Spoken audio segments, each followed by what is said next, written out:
বিসমিল্লাহির রহমানির রহিম।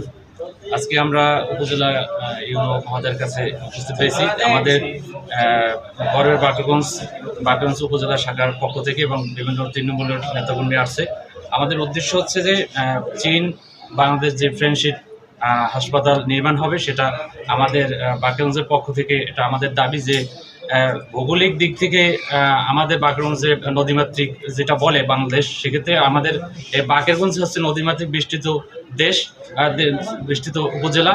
তো সেক্ষেত্রে আমরা চাই যে বাকেরগঞ্জবাসী অবহেলিত স্বাস্থ্য সেবার ক্ষেত্রে বিভিন্ন দিক থেকে সেটা আপনারা অবগত আছেন সবাই যে চিকিৎসা সেবা তেমন একটা ভালো কোথাও পাওয়া যাচ্ছে না। সেক্ষেত্রে আমরা উন্নত চিকিৎসার জন্য এই ফ্রেন্ডশিপ চীন বাংলাদেশ ফ্রেন্ডশিপ হসপিটাল যাতে এই বাকেরগঞ্জ প্রতিস্থাপন করা হয়, সেক্ষেত্রে আমরা এটাই দাবি করব। এই স্মারকলিপির মাধ্যমে বাংলাদেশ যে উপদেষ্টা ডক্টর ইউনূস সাহেবকে আমরা অবগত করতে চাই যাতে অতি সত্বর যে 3টা হাসপাতাল আমরা জানি যে 3টা হসপিটাল বাংলাদেশে হবে। তো সেক্ষেত্রে এই দক্ষিণবঙ্গে তথা এই বরিশাল বিভাগের ভিতরে এই বাকেরগঞ্জে যাতে হয়। এবং এক জায়গায় আপনারা জানেন যে একটা সেনানিবাস আছে, তো পায়রা বন্দর আছে, তারপর এই যে 6টা যে জেলা আছে এই 6টা জেলার প্রাণকেন্দ্র হচ্ছে এই বাকেরগঞ্জ।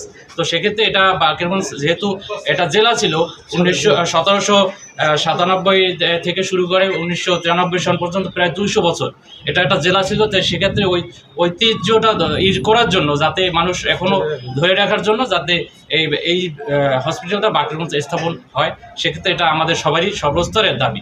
সেই দাবিটাকেই আমরা এই ইউনো মহোদয়ের কাছে তুলে ধরতে চাই।